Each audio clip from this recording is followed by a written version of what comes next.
to We're various live. places. Good morning. Happy Sunday. Good morning. Good morning. Welcome. It is Sunday morning. It is a Sunday, which means that it is not really morning anymore because now it's 1:15. So that, I guess it's Sunday on the West Coast morning. Okay. But in any case, I just wanted to say good morning or say greetings and salutations to all of our lovely and illustrious fans out there. We're doing this one more time this week. We have got a great show lined up for you. We have got three of the corners that are here on the Speaker's Corner. Hi, my name is Jeff Wheeler. I am under the clouded shadow of the said Gold Dome here in downtown Atlanta, Georgia. Let me introduce to you our most naturous of hosts here, Michelle Lynch, outside in, where are you this week?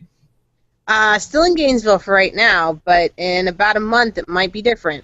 Oh, we will stay tuned to see what the next will be. Right? I won't do anything or say anything until I actually write it down. Until you close the deal, until Right. it has been Smart. stated. Yep. And then that brings in Tom Holmes. Say good morning, Tom, or good day, or something.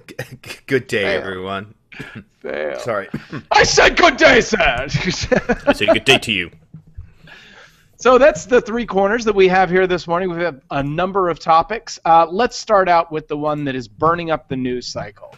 The rear runners for both the Democratic and the Republican nominations, both Cruz and to a smaller part Kasich, and then Bernie Sanders. I thought we were talking about Thomas Jefferson and John Adams. Really? Really. Oh. I've got to say, and not to interject so much, but I've got to say I haven't been watching that election as much as I've been listening to Hamilton. What Hamilton have you been listening to? Please George inform. Hamilton? Broadway show. Oh, there's a Broadway show about Hamilton. Should I go see this? I would Yeah, suggest. tickets are really easy. Yeah, you could just like go up to the theater right now and get them. Really? Yeah, just fly up. You see it. Hamilton Sarcasm. tickets for next weekend. Just- Hub, let's see how much they go for next weekend. Oh, yeah, that's not bad. $766 each. How much is that in Not bad. What's that? How much is that in Bitcoin? She says. That's about, I think that's almost 3 Bitcoins for 2 tickets. Whoa. It's pretty Oh, wow. significant. That is pretty signiant. Yeah. So, We were Go not ahead, talking Tom. about We were not talking about founding fathers, but more of I don't know what I was gonna say something pithy. Now I can't think. it's okay. But we are talking about the resounding fathers, the speaking fathers, the news cycle fathers, the individuals that fill our ear holes with all defecation. What? Are they actually all fathers? Ted Cruz has a kid. Bernie Sanders has kids. Does he? John Kasich. I think Bernie Sanders has kids. I know Ted Cruz has 2 daughters. John Cusack's in it?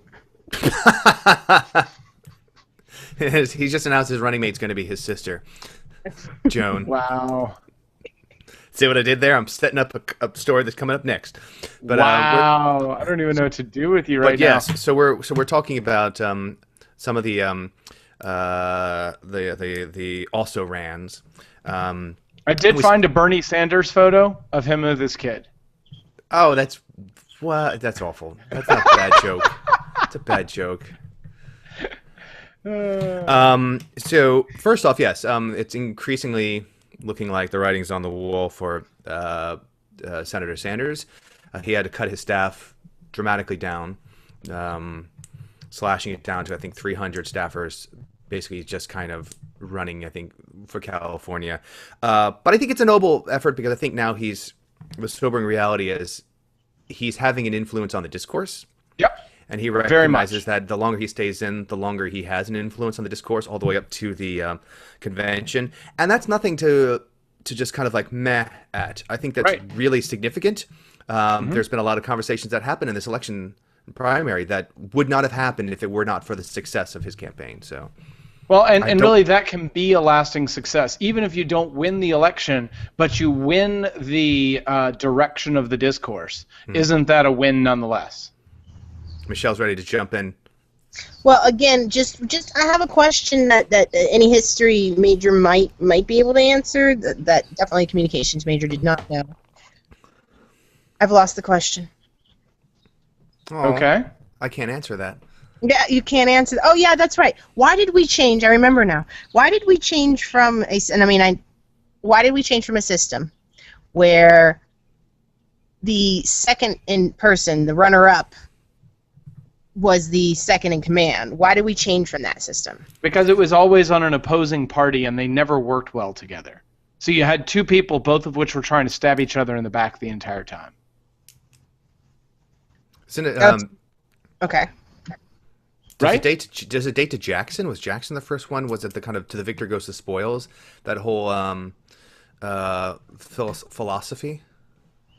I'm bad at American history, honestly. They seem to be referencing it, so I like, to me it dates all the way back to that era. So I would say yes. Right. And I never went to go see Bloody Bloody Andrew Jackson, so I can't help you out with that musical and their information. So good reference. And also Jackson's off the 20. History may not remember that man for long. Isn't he going to be on the back? The word is still out on that. They're debating, I think. The last I heard, he was not. He's going to be around for it because it gets replaced, and what Michelle's talking about is that Harriet Tubman will be on the face of the $20 bill, which will happen in 2030 or 35. I don't know that. Yeah, it's more than a decade away. So Jackson will probably disappear from circulation. Ready first. We'll be dead and in the ground before Jackson 20s are no longer in circulation. Damn, that's so true. So, wow. We're progressing. I guess, but I still think we should have different size money. Not all of them should be the exact same size. I love that. Oh man, right. Like doesn't have to be big. So just it would be so much easier for the blind people amongst us. It'd be so great for me in the dark, man. Right. Okay, so apparently Jay's treaty between Jefferson and Adams was the beginning of the end of the second place winner getting the vice presidency. Hamilton. Man, that show. I'm getting back to my my remembrance of what the founding fathers did. And they were terrible to each other. Trump's like Aaron Burr to me now. Oh, is he? Burr. Yeah, well, more to be discussed when you guys maybe have watched some Hamilton. Oh, the show Hamilton. Or even listened. Well, you can't watch it now because it's so early. So you can listen to it though on Spotify if you should want it. Huh. Maybe I should look into going to Hamilton. It's only $750 per ticket. Per ticket. Easy. For those of us who don't have huge amounts of money to go to. So I think Bernie has won in moving the discourse, even though he is not going to be the one who's going to end up with the election. Or end up with the nomination. Because it's not really an election. There is no election for a nominated party candidate. We have this concept, this awkward thing that we think it's electing them, but it's not really at all. Speaking of awkward. Yeah? And someone who his campaign I don't think will have a lasting impact on the discourse, and that would be on the other side of the aisle, and that would be Senator Ted Cruz of the great state of Texas. Yes, because of a couple of reasons. He's terrible in the eyes of all the guys that he works with. Nobody who works with him seems to like him. Nobody wants John Boehner called him Lucifer in the flesh? Right. He said the most miserable son of a bitch I've ever worked with. And I think NPR took the time to calculate how many people John Boehner had worked with over his entire House career, and it was like up into the thousands. And they were like, that doesn't even include staffers. Right? But yeah, this week saw just. I think I wrote to you all online. I said, this is just sad. First, you had Monday the announcement that there was this kind of détente between Kasich and Cruz, where Kasich would not campaign in Indiana, right? And conversely, Cruz would not campaign in New Mexico and Oregon. And it's like as soon as that was announced, it already started falling apart. Like John Kasich was like, "Well, I'm not going to tell my people, how to vote. If they want to vote for me, that's great." Blah blah blah. Also, people analyzing it said, well, Kasich didn't have anything to lose because Indiana has early voting. So a lot of Kasich supporters may have already voted, so it might have been pointless. And then studies showed that 22% of Kasich voters actually would prefer Trump as a second choice. So wow. This whole détente just kind of fell apart. Holes got poked in it right away. Yeah. So well, and their point was, they say, well, if we divide and conquer, then we can take away enough that we're going to have a divided convention, and then we have a shot of doing something different than Trump. Because otherwise, we're screwed. Right. Right? And I don't think that John Kasich is moving the political discourse either. I don't think that any of the policies that he's coming up with are motivating enough to change the Republican discourse. I think the only candidate who's moving the discourse in the Republicans is Donald Trump. It may not be the way we want it to move, but it's certainly moving. It's doing something. It's doing Michelle, something. you were about to chime in? Well, I was asking if the divide and conquer was Trump's strategy or just a failing of their strategy.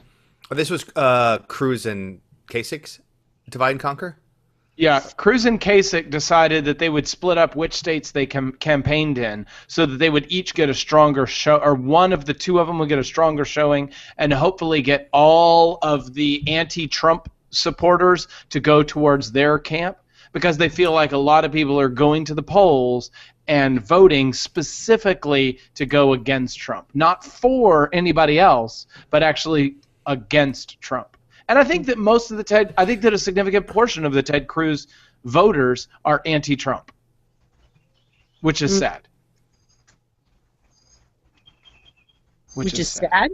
It's sad that you have to go to the polls and vote against somebody. You can't vote for somebody. There's not somebody that you believe in well enough that you would want to vote for them. You have to just vote against this greater evil. That is sad. A defensive strategy in the election is just not the way that our election system should be running, in my particular opinion. It's depressing. Cruz flails. So after Monday, then he goes, what was it, on Thursday or Friday, and flails all over again? Yes. Names a vice presidential nominee for himself.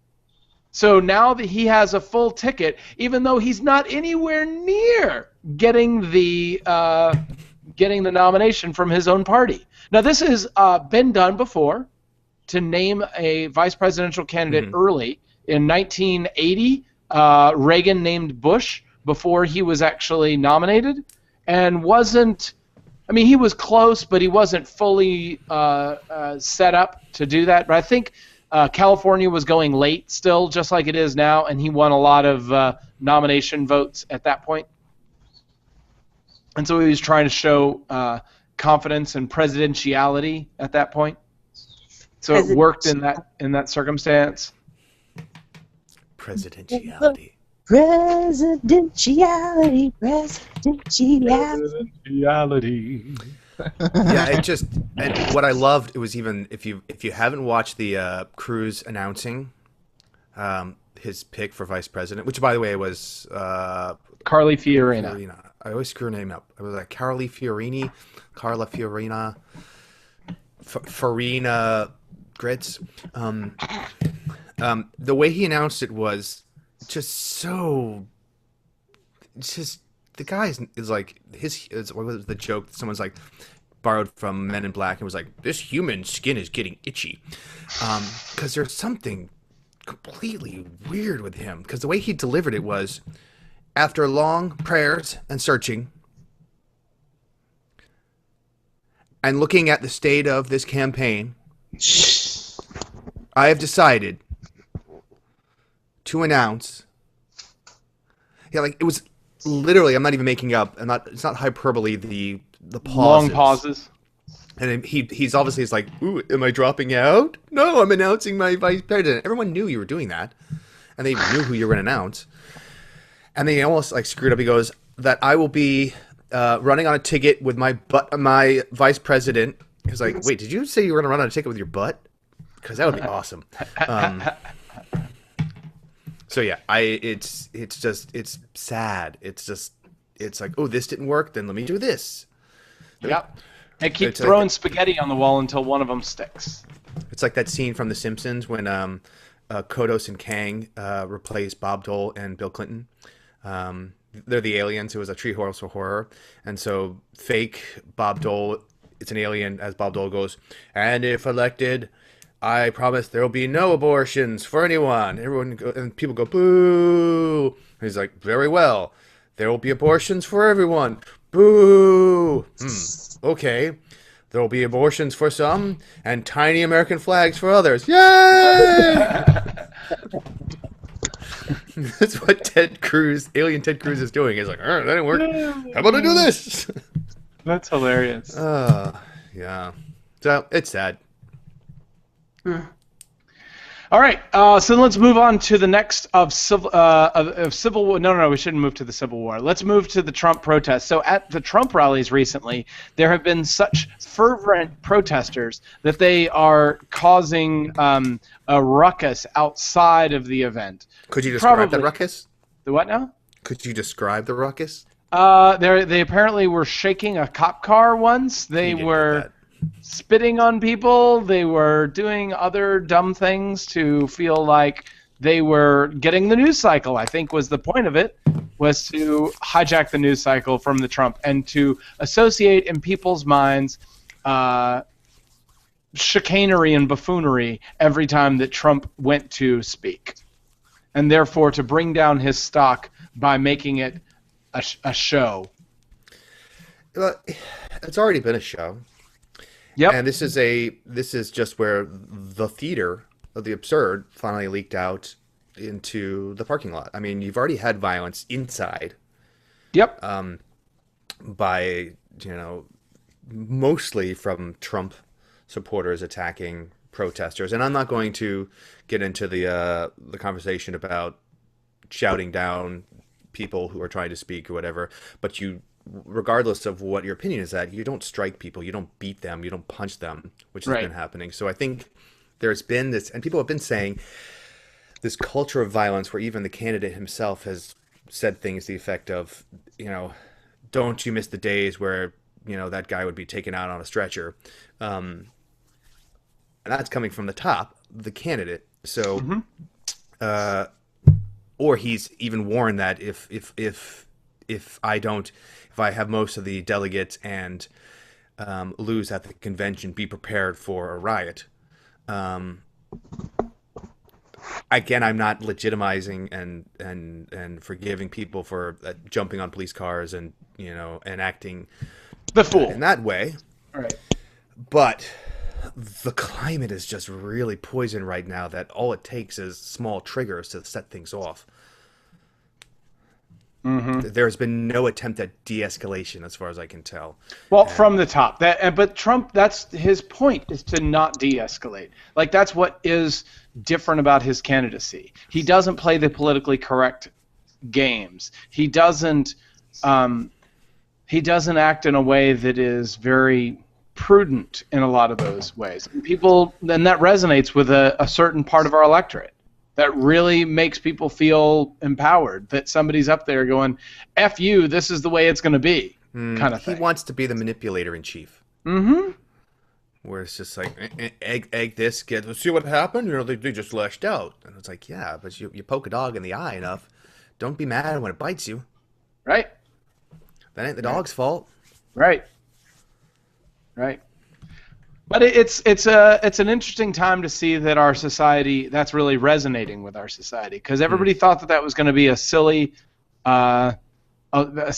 candidacy, that it would never really get any place, but it just kept getting more and more traction, which is crazy. Speaking of absurdity, apparently there's the Civil War is going on, the Marvel versus what is it, Batman, Superman, Civil War. Have you watched it yet, Tom? I have not gone to see Civil War. No. Okay. I didn't realize it was out yet. I heard great things. Even The Economist said what could have been a mess is actually works. Okay. Yeah, I think they were saying like the concern of when you have so many characters in one film that things could get lost, but they seem to have a good handle on running that many characters. So I'm excited for it. Yeah, I will go see it. I love the story. I think you'll love the storyline if you're not familiar with the Civil War storyline. Yeah, it's they had to adjust it a little bit for the times, but it comes from a story arc where basically what happens is the government wants to mandate registering all superheroes. Like they want all superheroes to be like, and not just register, but again, I don't know how much from the comic book is going to translate into the film. Right. But included in that is Iron Man side, right? Sorry. That's the Iron Man side, right? Right. Well, first off, so it's the government puts in place this policy where they want the superhero registration of metahumans and superheroes, and they also want them to reveal their secret identities. There's this fear of having these vigilantes and masked people, and so they want to have them registered and reveal who they are. And so Iron Man, kind of representing capitalism and support of the state, is like, I support this. This is we need to be put in check. We need to be put in check. Captain America represents the other side of like, I didn't fight the Nazis to suddenly have this in place, and so then the two of them start to like coalesce and go at each other. It's interesting that Spider-Man's going to be in the film, because Spider-Man in the comic books was kind of almost the Mercutio character, if I can borrow from Romeo and Juliet, where he's kind of between the two. Like, oh, I was with Iron Man, but now I'm starting to understand Captain America's side. Because he represents the young America. He's always been the boy, the teenage web slinger. So he kind of represents the person feeling out these two conflicting ideals. I think Captain, this is where we get like lofty. Captain America kind of represents that post-war idealism, and maybe Iron Man is kind of representing that Cold War, post-Cold War cynicism, and so the two clashing against each other. So I think you'll enjoy the storyline as well as the action, Jeff. I agree. Awesome. I look forward to looking into it. I don't know if it's going to be worth $20 a head to go see it. I hear Hamilton is better, but yeah, and I'm not giving away my shot. Yeah, I gotta go though. My friends is glad to be with you today. All right. I will. Thanks for joining us, and we'll see you again next time. I will see you again next time. So long to me. All right, so long. Shall we move on to another piece of interesting in my life these days? I've acquired the use of a drone from work and been able to fly this around. It's a DJI Phantom 3 Pro, so it's got the 4K resolution on it. And so I flew it around and took some pictures off of the ceiling or off the roof of my loft here in town. Photos, yeah. Yeah, so they were took a couple of those, looked awesome. And by the way, flying a drone is a lot of fun. If you get a chance to do it, you should certainly do it. But it's amazing how different it is to fly it with the autopilot engaged and without the autopilot engaged.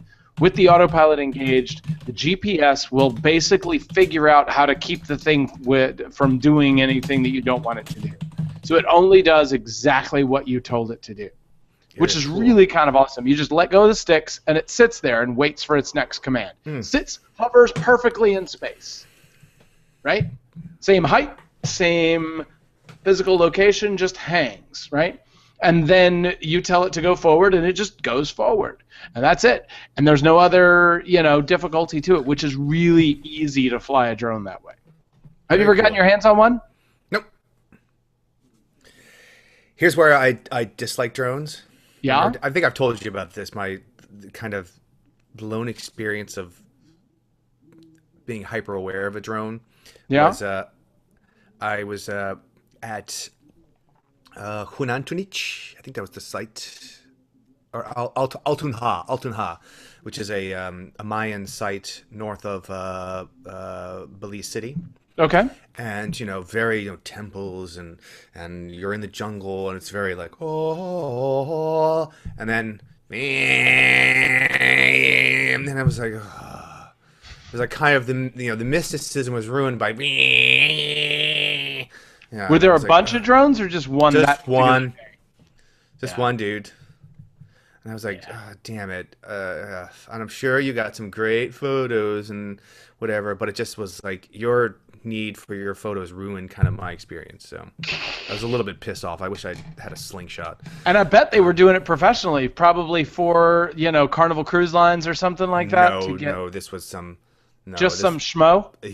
Looking at him, I was like, yeah, this is the guy from Texarkana who was on the cruise ship but brought it with him. No, he did not look like a professional photographer doing research. But professional drone photographers are not exactly a classy bunch currently. It's still new enough that you got Joe Schmo who happens to have one that does it. Yeah, I don't know. Maybe he was. But all I know is that I was just like, ugh. So, but that's my beef. That's my bias. That's really cool, though, man. Yeah, but I remember seeing those photos, and I was really impressed. I was really impressed with those photos. Fun to play with. It was only like a week later I kind of like put two and two together. It was like, oh, that was with the drone. Okay. Right. Now it makes sense. It makes sense. So let's see. You know what's not cool? What is that? That would be my ass out of the week. Oh, yeah? Who's that? Yeah. Well, my ass out of the week, I meant to like do this person probably like a couple weeks ago, or even like a month ago, but we weren't on the air. Oh.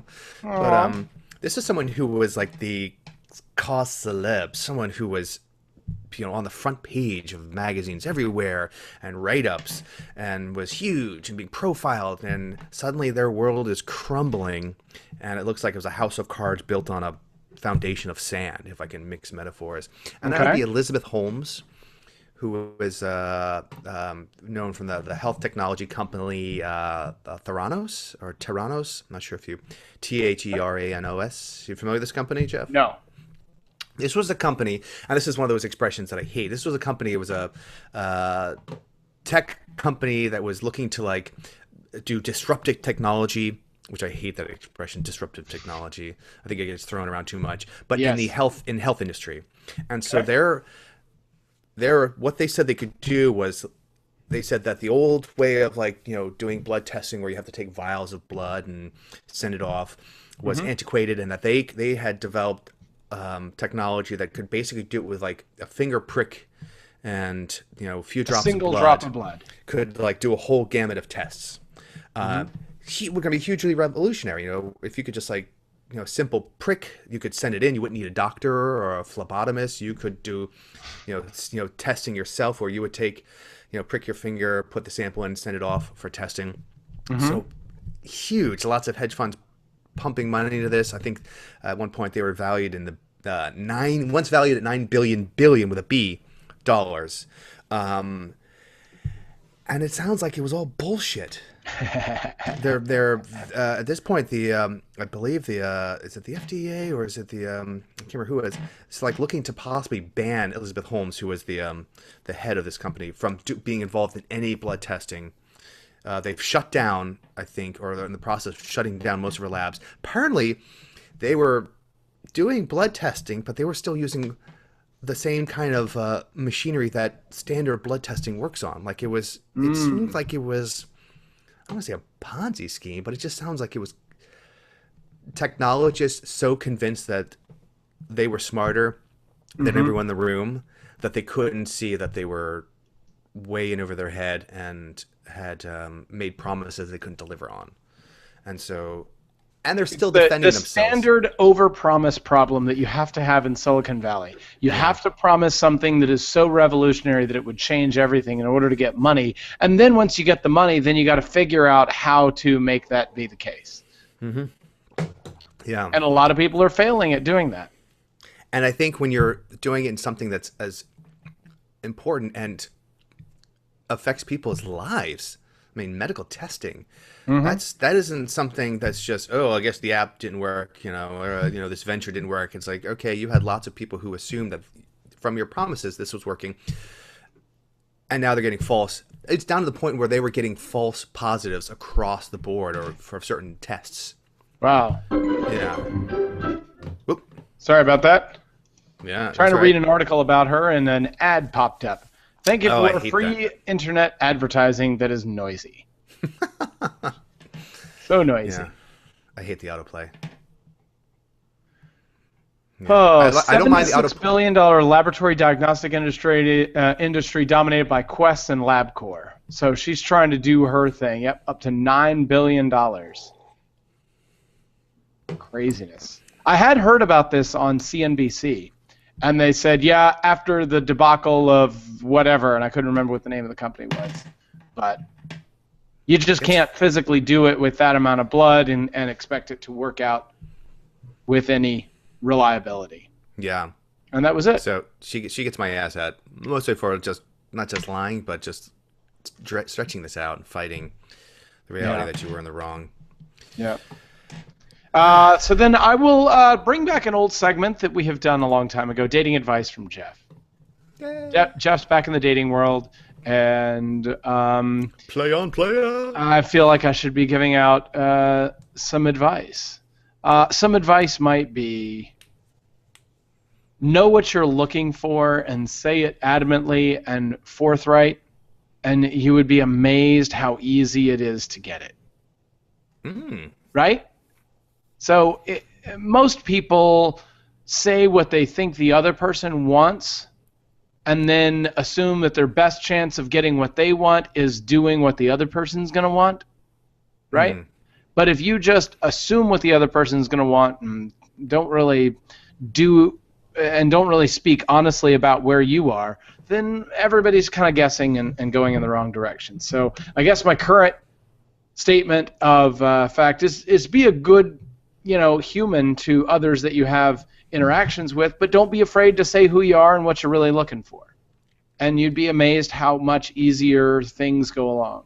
And know that life is not straightforward and roads are always curvy, right? The road that you think is dead straight is not exactly dead straight. And there are humps and bumps in every single one of them. And that's the part that makes life exciting. Because if all the roads we drove were in Kansas, we just wouldn't enjoy driving as much, right? Because that shit is flat and straight, right? So life has lots of crooked in it, and that gives it the flair and gives it the thing, and it's okay to mess up on the way. That's some good words, man. See, advice. All I have to do is write it in a column, and I would be an advice columnist. Yeah, I'd read that. Would you? Yeah, totally. Come on, man. It would have grammar mistakes and spelling mistakes.